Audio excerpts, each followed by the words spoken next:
Olá, seja bem-vinda, seja bem-vindo ao nosso estudo do Livro dos Espíritos. Hoje nós vamos começar o segundo livro ou segunda parte, Mundo Espírita ou Mundo dos Espíritos.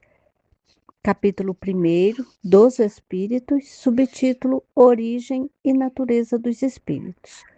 No áudio passado, nós fizemos um breve resumo sobre o primeiro livro, das causas primárias, onde Allan Kardec nos conduziu ao conhecimento de Deus, da criação, da matéria, do princípio vital, da vida, da morte, da inteligência e do instinto, claro, segundo o nosso grau de evolução. Ao final daquele estudo, surgiu naturalmente uma pergunta: quem somos nós? É justamente essa resposta que começamos a estudar agora. Kardec inicia esse novo livro tratando da origem e da natureza dos espíritos. E não poderia haver um ponto de partida melhor, porque antes de compreender as leis espirituais, é preciso compreender quem realmente somos. Então, desde os tempos mais antigos, o ser humano procura responder a essa pergunta: somos apenas um corpo? A vida começa no nascimento e termina no túmulo? Ou existe em nós algo que sobrevive ao corpo físico? A doutrina espírita, ela responde com clareza: nós somos espíritos imortais. O corpo, ele é o nosso instrumento temporário de aprendizado. Nossa verdadeira natureza é espiritual. Mas Kardec vai além dessa afirmação. Ele procura compreender de onde viemos. Os espíritos ensinam que Deus é o criador de todos os espíritos. Não existimos desde toda a eternidade como Deus existe. Fomos criados por Ele, simples e ignorante.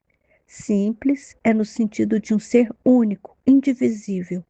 E ignorante é no sentido de ignorar, sem o conhecimento. Isso não significa que fomos criados destinados ao erro, mas que fomos criados com todas as possibilidades de crescimento, de evolução.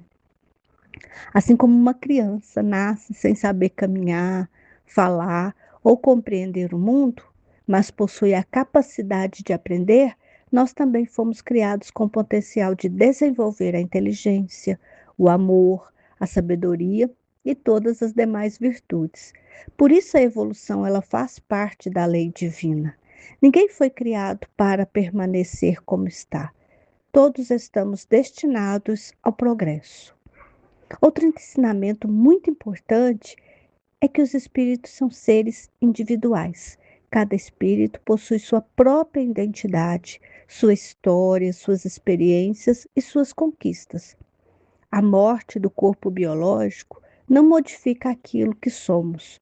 Continuamos sendo nós mesmos, levando conosco tudo aquilo que aprendemos e também aquilo que ainda precisamos desenvolver.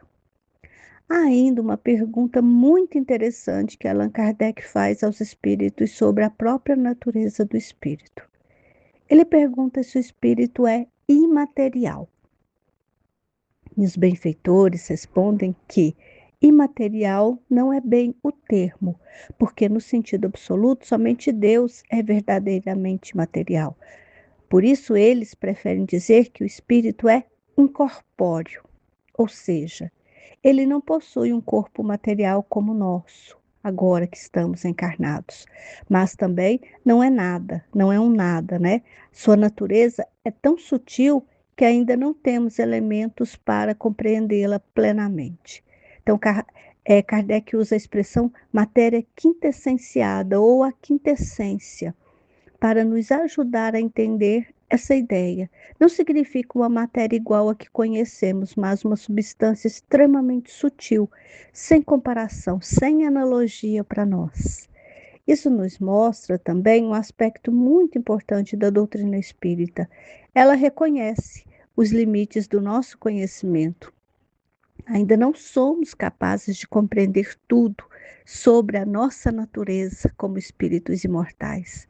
À medida que evoluímos moralmente, intelectualmente, nossa compreensão também vai se ampliar. E essa humildade diante do conhecimento é uma característica muito bonita da codificação. Kardec nunca afirma saber aquilo que ainda não pode ser demonstrado. Ele nos convida a estudar, refletir, compreender cada ensinamento no tempo certo. Compreender que somos espíritos imortais transforma completamente a maneira como enxergamos a vida. Passamos a entender que essa existência é apenas uma etapa da nossa jornada evolutiva. O corpo, ele é passageiro, mas o espírito continua vivendo, aprendendo e progredindo sobre as leis sábias e justas de Deus. Até o nosso próximo áudio.